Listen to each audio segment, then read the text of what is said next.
Hi, welcome to the Dartarian Show. I'm Alexander Dartarian. And I'm Dominic Sykes. And today we're going to do the most infamous, possibly the most deadliest outlaw in the entire West, Billy the Kid. Billy the Kid. And as you know, young and ruthless. He did have a pretty short life. But he did a lot. Died at 21. Yeah, he did a lot. In 21 years, he Yeah. did more than most people out west did their entire life. Like 40 years and stuff. A very explosive life there. Yeah, so his real name was Henry McCarty. And again, he was born September 17th or November 23rd, 1859. They're it's not sure which disputed. of the two. Yeah, he was born in New York City in the Irish slums. He was born to Irish Catholic parents, Catherine and Patrick McCarty in New York City. Right. A theory suggests that he was born, September 17th because he was baptized Patrick Henry McCarty at St. Petersburg or at St. Peter's on September 28th, 1859. Right. While his birth year has been confirmed as 1859, the exact date of his birth has been disputed to be either 17th or the 23rd of November Oh, okay. that year. So, I mean, he was baptized on the 28th of September, so you would think that, but it could also indicate that it was his younger brother, Joseph McCarty, Right. in 1863. So that's why it's disputed what day he was actually born. But they did have it tied down to the year. So 1859, he was born. Yeah. So at least you could get his age generally correct. Yeah. Following the death of her husband, Patrick, Catherine McCarty and her sons moved to Indianapolis, Indiana, where she met William Henry Harrison Antrim. The McCarty family moved with Antrim to Wichita, Kansas in 1870. After moving again a few years later, I was going to say, yeah, that's a lot of moving. Catherine married Antrim and on March 1st, 1873, at the First Presbyterian Church in Santa Fe, New Mexico territory. McCarty and his brother Joseph were witnesses to the ceremony. Shortly after, the family moved from Santa Fe to Silver City, New Mexico. And Joseph, That's where my grandma's from. yeah, and Joseph McCarty began using the name Joseph Antrim. I wonder if he's related. Nah.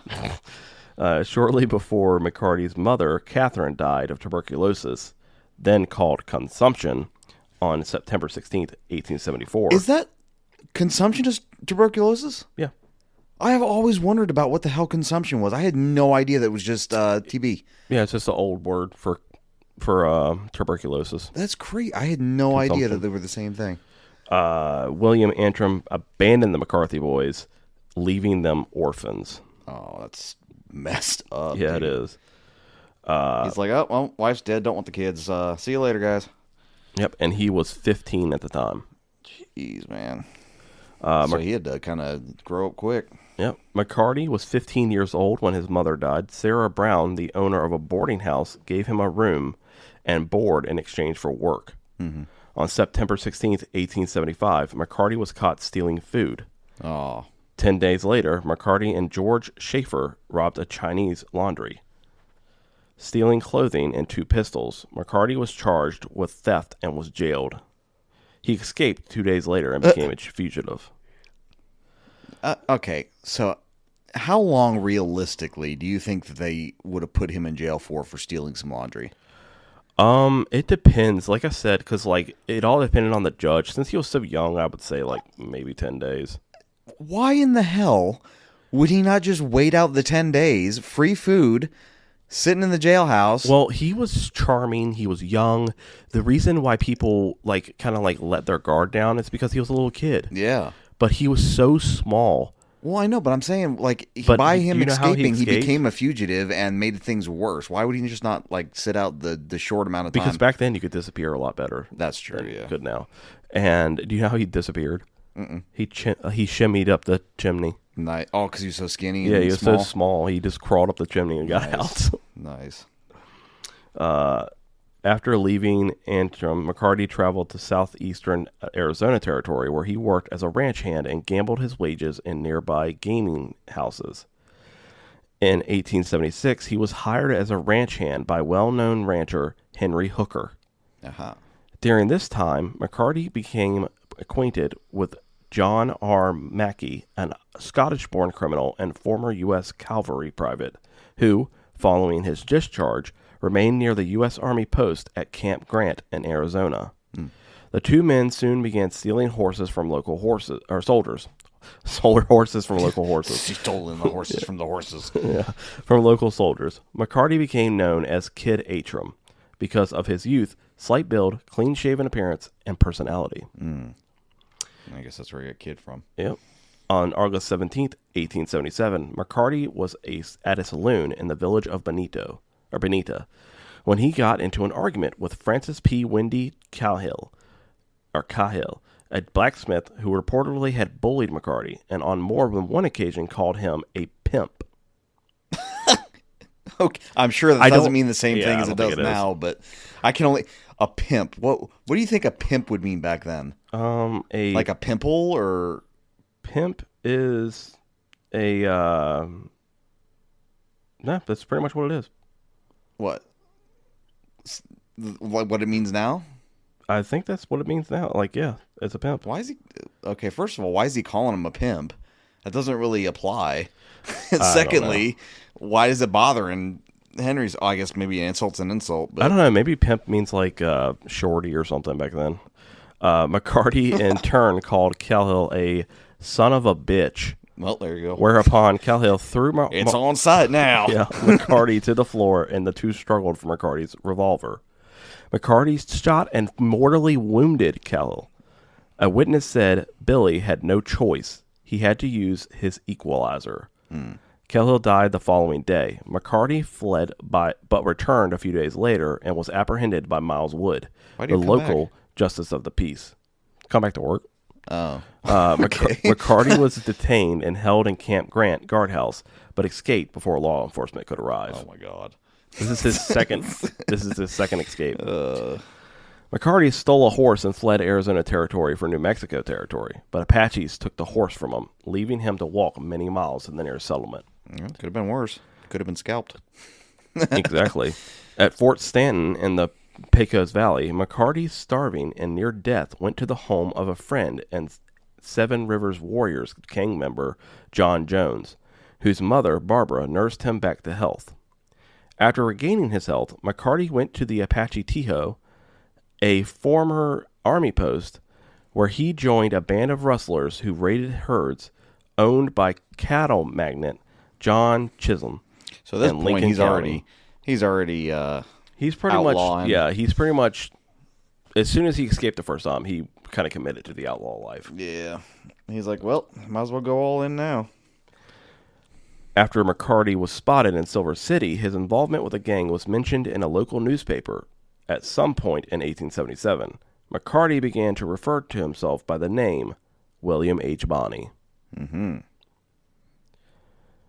Lincoln County War. All right.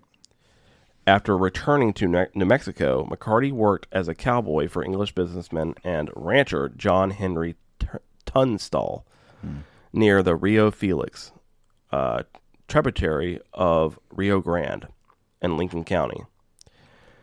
Tunstall and his business partner and lawyer Alexander McSween were opponents of an alliance formed by Irish-American businessmen Lawrence Murphy and James Dolan. You know what this sounds and like? John Riley. Deadwood. Yeah, but they didn't say the F word. Like, the F word wasn't a big thing. Like, they said son of a bitch. Yeah. Or God damn it and all that. They said all that stuff, but they never said the F word. Yeah, no. But I'm just I'm talking about that specifically, that whole like the two business owners having beef with each other and trying to like have basically a war over who's owning that town, you know? Yeah, and what's weird is, like, if they would have made like Deadwood show like this, it would be just as good. Yeah. The three men had wielded an economic and political hold over Lincoln County since the early 1870s, due in part of their ownership of a beef contract with nearby Fort Stanton and a well-patronized dry goods store and town of Lincoln. So they had a dry goods store and a beef contract, like to where they sell cattle to the fort. A government contract, which means back then that's how you made the big money, as government contracts. By February 1878, McSween owed $8,000 to Dolan, who obtained a court order and asked Lincoln County Sheriff William J. Bradley to attach nearly $40,000 worth of Tunstall's property and livestock. So he owed him $8,000, but he took nearly $40,000. Yeah, I don't think that's fair trade there, bud. Oh, interest rates. Yeah, I know. Tunstall put Bonnie in charge of the 9 prime horses and told him to relocate them to his state ranch for safekeeping. Meanwhile, Sheriff Bradley assembled a large posse to seize Tunstall's cattle.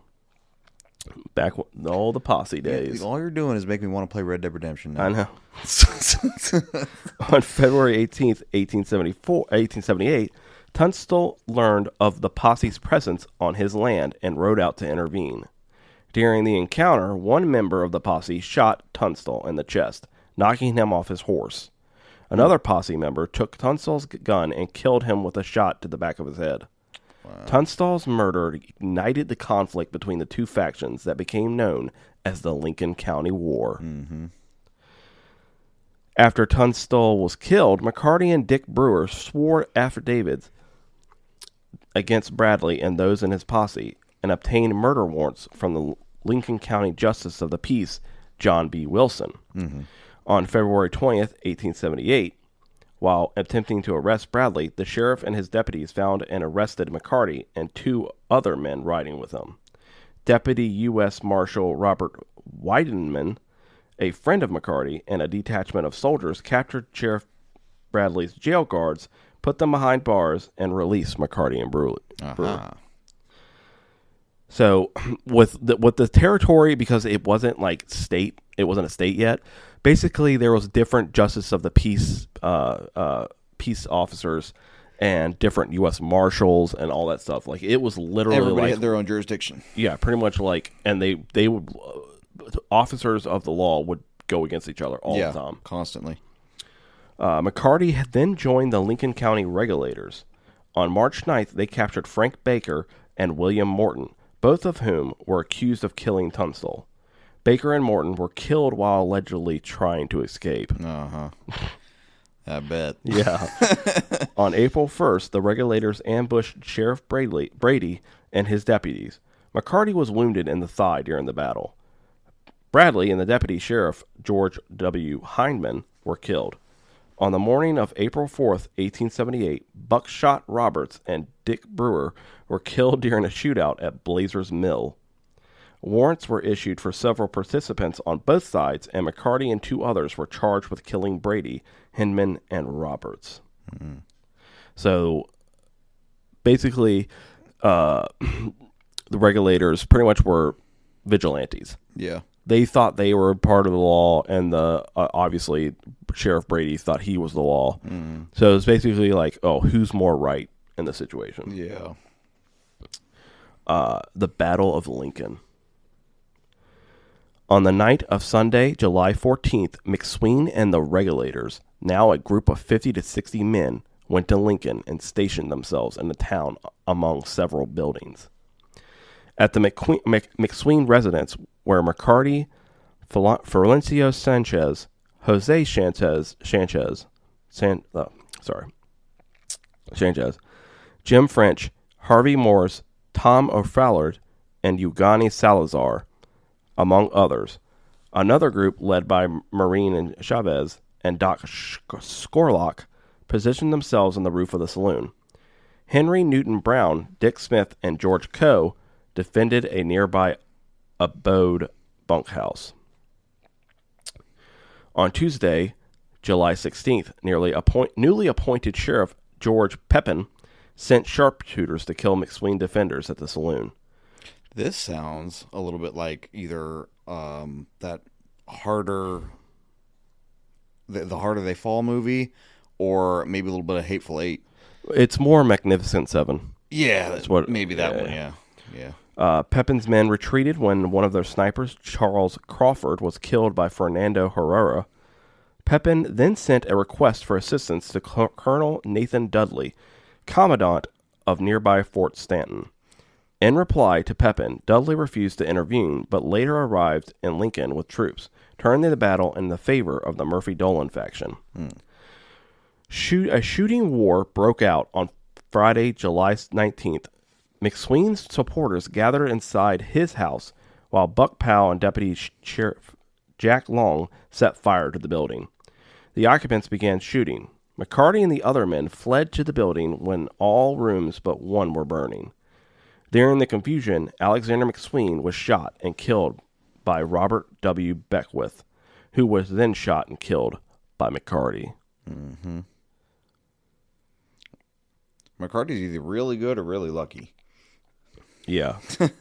McCarty and 3 other survivors of the Battle of Lincoln were nearby in the Mescaleli Indian Agency when the agency bookkeeper, Morris Bernstein, was murdered on August 5th, 1878. Wow. All 4 were indicted for the murder, despite conflicting evidence that Bernstein had been killed by Constable Alanasha Martinez. It was easier just to pin on them because they're already outlaws, so why not, right? Yep. All of the indictments except McCarty's were later squashed. So, but they kept McCarty's. Yep. On the October 5th, 1878, U.S. Marshal John Sherman informed newly appointed territorial governor and former Union General Lew Wallace that he held warrants for several men, including William H. Atram, alias Kidd, alias Bonnie, but was unable to execute them. Alias McCarty. Yeah. Owing to the disturbed condition of affairs in the county, resulting from the acts of desperate class of men. Wallace issued an amnesty proclamation on November 13th, 1878, which pardoned anyone involved in the Lincoln County War since Tunstall's murder. Was this to draw him out? Yeah, pretty much. Like a trap? I would think so, yeah. And specifically excluding persons who had been convicted of or indicted for a crime, and therefore excluded McCarty. Mm-hmm. So Billy the Kid did not get pardoned for that. Yeah, of course not. On February 18th, 1879, McCarty and his friend Tom O'Fallioed were in Lincoln and watched as attorney Houston Chapman was shot and his corpse set on fire. Ooh. According to eyewitnesses, the pair were innocent bystanders forced at gunpoint by Jesse Evans to witness the murder. McCarty wrote to Governor Wallace, on March 13th, 1879, with an offer to provide information on Chapman's murder in exchange for amnesty. Mm-hmm. On March 15th, Governor Wallace replied. Agreeing to the secret meeting to discuss the situation, McCarty met with Wallace in Lincoln on March 17th, 1879. No, don't do it. It's a trap, man. During the meeting and subsequent correspondence, Wallace promised McCarty protection from his enemies and clemency and if he would offer his testimony to a grand jury. Mm-hmm. On March 20th, Wallace wrote to McCarty, "To remove all suspicion of understanding, I think it better to put the arresting party in charge of Sheriff Kimbrell, who shall be instructed to see that no violence is used." McCarty responded on the same day, agreeing to testify and confirming Wallace's proposal for his arrest and detention in a local jail to assure his safety. On March 21st, McCarty let himself be captured by a posse led by Sheriff George Kimball of Lincoln County. As agreed, McCarty provided a statement about Chapman's murder and testified in court. However, after McCarty's testimony, the local district attorney refused to set him free. Oh, my God. Yeah. Still in custody several weeks later, McCarty began to suspect that Wallace had used subterfuge and would never grant him amnesty. Mm-hmm. McCarty escaped from the Lincoln County Jail on June 17, He's like, 1879. Man, it looks like these guys have decided to screw me over, so I'm just going to shimmy on out these bars here and see y'all later. It was mostly chimneys. Yeah. He got out with chimneys. Yeah. He was only 5'7". So I mean, you don't have to be super tall to be a gunman. No, the gun's a good equalizer. McCarty avoided further violence until January 10th, 1880, when he shot and killed Joe Grant, a newcomer to the area, at Hargrove's Saloon in Fort Sumner, New Mexico. The Santa Fe Weekly New Mexican reported, Bill Bonney, more extensively known as the Kid, shot and killed Joe Grant. The origin of the difficulty was not learned. According to other contemporary sources, McCarty had been warned Grant intended to kill him. He walked up to Grant, told him he admired his revolver, and asked to examine it. Grant handed it over. Before returning the pistol, which he noticed contained only 3 cartridges, McCarty positioned the chamber so that the next hammer would fall and land on an empty chamber. Grant suddenly pointed his pistol in McCarty's face and pulled the trigger. When it failed to fire, McCarty drew his own weapon and shot Grant in the head. A reporter for the Las Vegas Optic quoted McCarty as saying the encounter was a game of 2, and I got there first. Nice. In 1880, McCarty formed a friendship with a rancher named John Greathouse, who later introduced him to Dave Rudeber. On November 29th, 1880, McCarty, Rudeber, and Billy Wilson ran from a posse led by Sheriff's Deputy John Carlisle. Cornered at the Greathouse's ranch, McCarty told the posse they were holding Greathouse as a hostage. Carlisle offered to exchange places with Greathouse, and McCarty accepted the offer. Mm-hmm. Carlisle later attempted to escape by jumping through a window, but he was shot 3 times and killed. The shootout ended in a standoff. The posse withdrew, and McCarty, Rudeber, and Wilson rode away. Man. Yeah, so a lot of violence in these years. Yeah.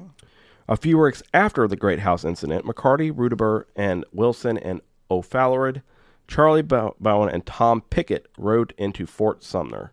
Unbeknownst to McCarty and his companions, a posse led by Pat Garrett was waiting for them. Uh-oh. He opened fire, killing O'Fallard, and the rest of the outlaws escaped unharmed. On December 13th, 1880, Governor Wallace posted a $500 bounty for McCarty's capture. It's another thing that reminds you of the pirates, too. Yeah. Pat Garrett continued his search for McCarty. On December 23rd, following the siege in which Berdeau was killed, Garrett and his posse captured McCarty along with Pickett, Rudeber, and Wilson at Stinking Springs. The prisoners, including McCarty, were shackled and taken to Fort Sumner, then later to Las Vegas, New Mexico. Then they arrived on December 26th. They were met by crowds of curious onlookers. Day after Christmas. Yep.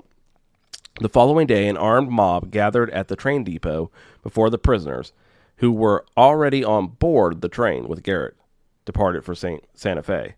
Deputy Sheriff Romero, backed by the angry group of men, demanded custody of Dave Rudeber, who during an unsuccessful escape attempt on April 5th, 1880, shot and killed Deputy Antonio Lino Valdez in the process. Garrett refused to surrender the prisoner, and a tense confrontation ensued until he agreed to let the sheriff and the 2 other men accompany the party to Santa Fe, where they would petition the governor to release Rudeber to them. Right.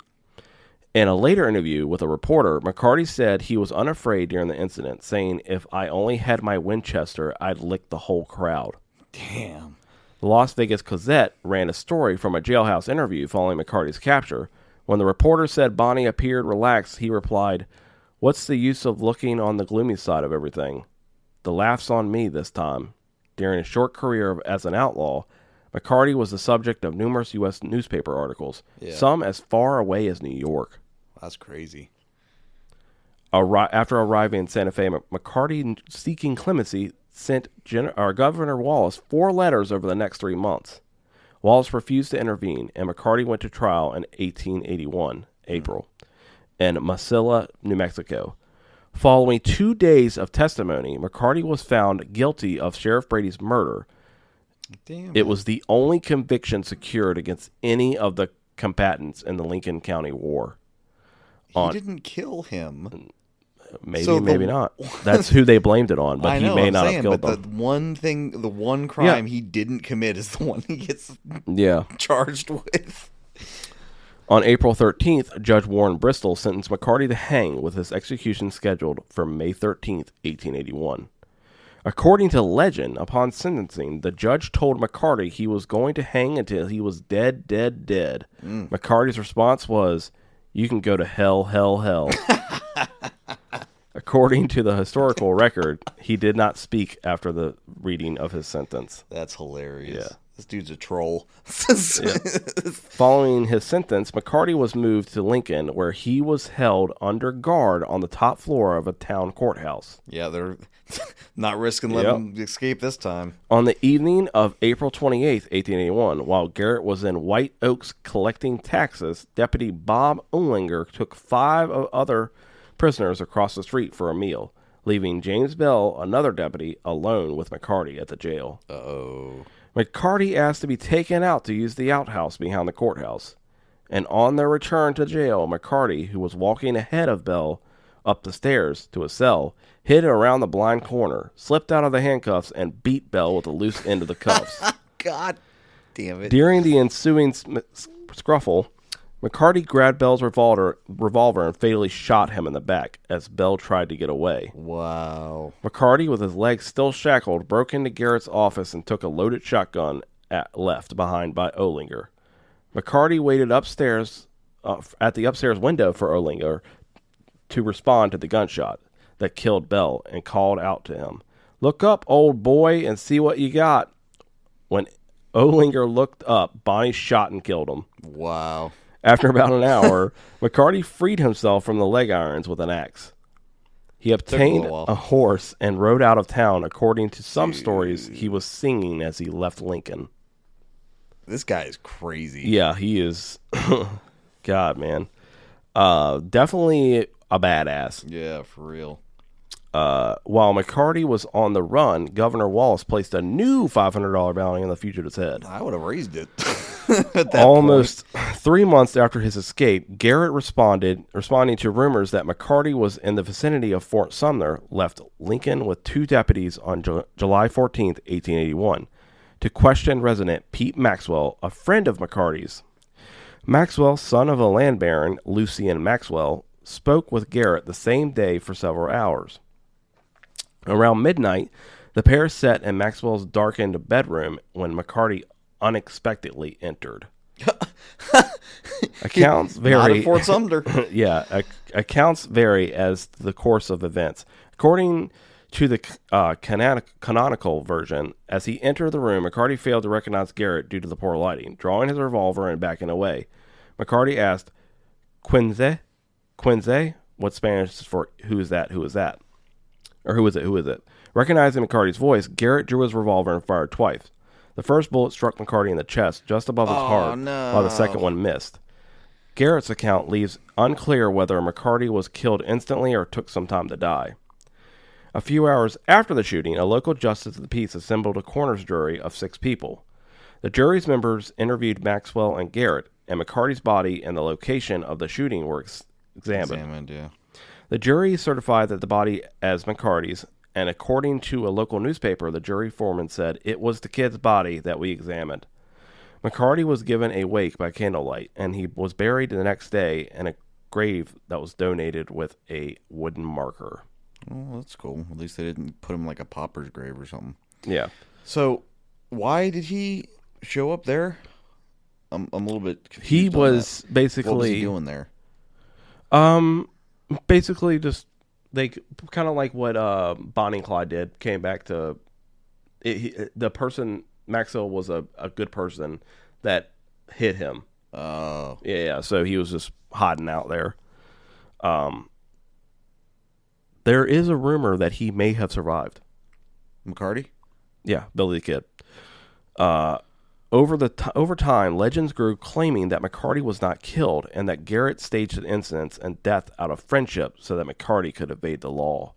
So Garrett liked McCarty? Yeah, Pat Gary and Billy the Kid, I think, were not friends, but they kind of respected each other. Right. During the next 50 years, a number of men claimed that they were Billy the Kid. Most of these claims were easily disproven, but 2 have remained topics of discussion and debate. In 1948, a Central Texas man, Ollie P. Roberts, also known as Bushy Bill Roberts, began claiming he was Billy the Kid and went before the New Mexico governor, Thomas J.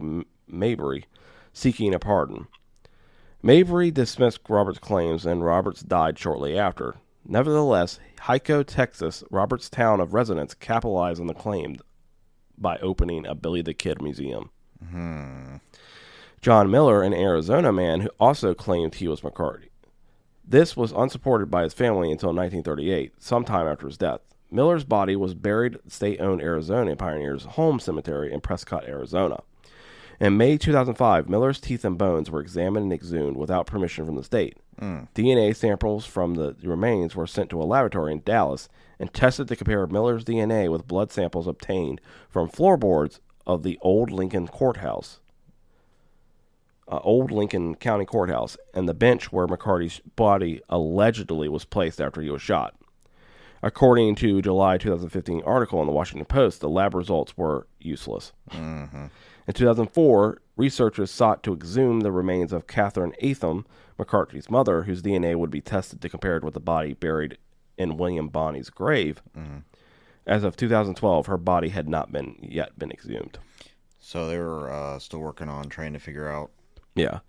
In 2007, an author and amateur historian, Gail Cooper, filed a lawsuit against the Lincoln County Sheriff's Office under the State Inspection of Public Records Act to produce records of the results of the 2006 DNA test and other forensic evidence collected in the Billy the Kid investigations. In April 2012, 133 pages of documents were provided. They offered no conclusive evidence confirming or disproving the general accepted story of Garrett's killing of McCarty, but confirmed the record's existence and that they could have been produced earlier. In 2014, Cooper was awarded $100,000 in punitive damages, but the decision was later overturned by the New Mexico Court of Appeals. The lawsuit. So what do you do in that situation? Sorry, if you spent the money. No, the lawsuit ultimately cost Lincoln County they gave him $300,000. Yeah, I know, but like you said, it was reversed in an appeal. Yeah, they get the money back. What if you spent it? What if you spent? No, when you appeal something, like when you sue someone and you win, say like let's use the example, the Johnny Depp and Amber Heard thing. Right. She has not paid Johnny Depp because she appealed it. Yeah. So she doesn't have to pay, but in some states like Virginia, you have to pay that money. So like I think she owed like $10 million or something. She would have to pay the courts $10 million, and then they would appeal. And if she loses the appeal, that $10 million goes to Johnny Depp. So he wouldn't get the money before that, though? No. You have a chance to appeal, but you only have like 60 days, I think, to appeal. Oh, okay. In the state of Virginia. I have no idea what it is in Arizona. Gotcha. In February 2015, historian Robert Stahl petitioned a district court in Fort Sumner asking the state of New Mexico to issue a death certificate for McCarty. Right. In 2015, Stahl filed suit in New Mexico's Supreme Court. The suit asked the court to order the state's Office of Medical Investigator to officially certify McCarthy's death under the New Mexico state law. So, basically, I mean, for one, why would Ollie P. Roberts or Bushy Bill Roberts go to the governor and ask for pardon? If he wasn't Billy the Kid. I don't know. Maybe he's one of those people. He was obsessed with Billy the Kid or something and just wanted to be him. I mean, well, his name was Bushy Bill Roberts. Yeah. If I would think anyone was Billy the Kid loved his nicknames. Yeah. But my thing is, I don't think Billy the Kid could go that long without being in trouble. Yeah. As much trouble as he got into. Yeah, absolutely. Sure. No, I think it's much more likely that going off of the original and the most accepted story of Garrett killing him, it just makes the most sense. An interesting fact about Billy the Kid, they asked in 2010 New Mexico Governor Bill Richardson to posthumously pardon Billy the Kid. Mm-hmm. He turned it down. Why? I mean, because he was an outlaw. He was an outlaw. Law. Yeah, I guess I get it. But still, I mean, give the man a pardon. He's dead. Know. He's dead. Why would it matter? Well, if we give this man a pardon, everybody will want a pardon. Although I will say that there are some exceptions to that. Like I would never pardon any serial killers that have died. Like who the hell wants to pardon Jeffrey Dahmer or Ted Bundy or John Gacy? Nobody wants to pardon them. Yeah, absolutely. And it's kind of the same thing. He still killed 9 men. We romanticize it and be like, oh, yeah, he was a badass or whatever. But he's still, he killed 9 people. Yeah, but most of the time... It's self-defense. Self-defense. But that one dude in the bar, that was... He murdered that dude. I don't know what it was. But he didn't like to be called small. Anything that alluded to his small stature, he got offended and he killed people. Well, he fixed that by being larger than life. And having legends and stuff, and still talked about to this day. So, I mean, I guess. And during the Lincoln County War, when those soldiers showed up with an detachment and stuff with them, they brought a Gatling gun. Oh my god, and that was pretty new at the time. It was just Civil War. Civil War just ended. They had the Gatling gun and stuff. Yeah. So basically, that's what pretty much won that war for the Irish business couple. Right. Because they were like, and they just killed everybody. Down. Yep. But that was Billy the Kid. Like I said, he had a very short life. He died in 1881 at the age of 21, allegedly. We don't know. Allegedly. He may have. Do you think he survived? No, I'm pretty sure he died. You think you absolutely think he survived? Yeah, I think he died. Oh, he died. Okay. Yeah, I think. He died. I think he might have survived. I think I like it better that if he would survive. I think that I like the romanticism of but that's Garrett. the same. That's the same thing though with thinking. People think Tupac or Elvis or Michael Jackson are still alive too. Well, I mean, it's obviously that's not the same thing, but people will they end up liking somebody, or something like that, and they convince themselves that person could still be alive. They do that with book characters, movie characters. And I think that's what's teased us. I think that TV, books, and movies, I think and video games have always they're like, oh well, there's still a chance. No body, no proof. Like we were like, oh my god, we got to keep that hope alive. TV shows bring characters back even though they were like.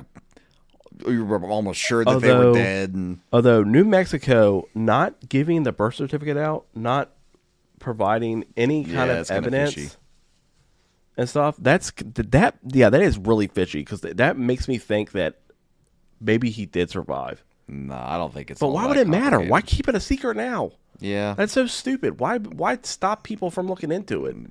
It was over 100 years ago. Yeah, for real. I don't know. I don't know why that would be a big deal. It was 140 years ago? Something like that, yeah. Yeah, 140 something. Yeah, so I don't understand why why can't we look into it? I don't know.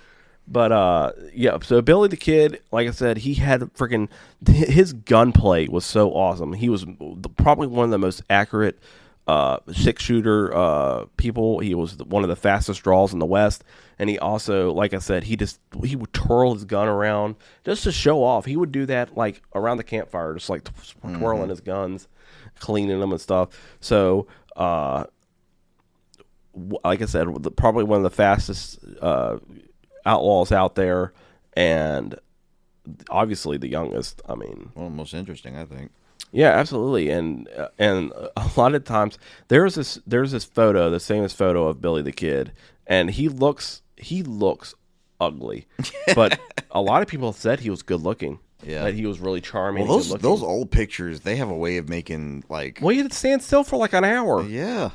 Really? So, that's not even exaggeration either. Because you literally, the first cameras that ever came out, they would sit there for 10, 20 minutes before they could move. It's crazy. But yeah. But I kind of agree with you. I think he did die. Probably. I think he died. But I think Pat Garrett murdered him. And I think that's what they're trying to cover it up. They don't want to besmirch Pat Garrett's he murdered him. Well, I mean, he pulled, according to the report, Billy the Kid pulled out his revolver and asked who was there. Yeah. Or who is it in Spanish. Yeah. And he had his revolver out, and Billy the Kid, if he has his revolver out, you're already at a disadvantage. Yeah. It's 25% you're going to make it out alive. So Pat Garrett just was like, oh, shit, like that, and shot him real fast.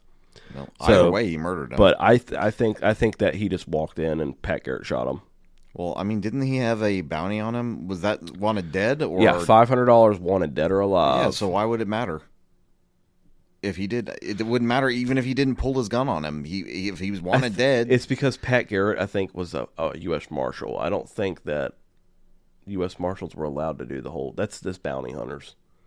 The bounty hunters were allowed to bring in people, but U.S. Marshals said because like I said. Well, I don't know because back then, back 100 years ago, 100 years ago, U.S. Marshals were allowed to shoot on sight. Yeah, but now they're not, obviously. But I know, but was he shot? Maybe he was shot in the back. There has to be a reason why it was covered up, and there was conflicting reports. Maybe he was an alien. No, I just think that they probably murdered him. Probably they probably shot him in the back, like Jesse James. Jesse James was killed by a coward, shot in the back of the head. That makes me so mad too. Yeah, but thank you guys for listening to our Billy the Kid episode. Yep, we are now going to go play Red Dead Redemption. Well, you are. It's not a 2-player game unless you play it online. You can play online. But the next week's episode is another serial killer. It's our second serial killer of the season. Golden State Killer. Yep, he was just recently caught by DNA evidence in 2020. The trial was, I don't know if it's over yet or if it was postponed because of COVID. It just makes me so mad that it took that long to catch him. You know? Back then, I mean, they didn't have a lot of evidence. I know. I'm just saying, that dude got away for so long. Yeah. I mean, he's only going to have to be in prison for. Oh yeah, he's maybe 10, 15 years. Yeah, and if he gets any kind of disease or anything like that in there, he's going to go fast. But all that time up to that point, he's just running free. Who knows how many other people he killed that they don't know about? Yep, and that episode will be a 2-parter. Sorry. Yep. Trying to get into it already. Yeah, I know. It's a 2-parter, man. God. But we appreciate you guys listening to us, and anywhere you go in that link below will be awesome. This is just awesome link tree. Yeah. Once you click on that, there's so many awesome places to go. Our store with all of our merch in it, and our Patreon, who actually has unique episodes on it. That you can't find anywhere else. Yep. So thank you guys for listening, and we'll see you next week for the Golden State Killer.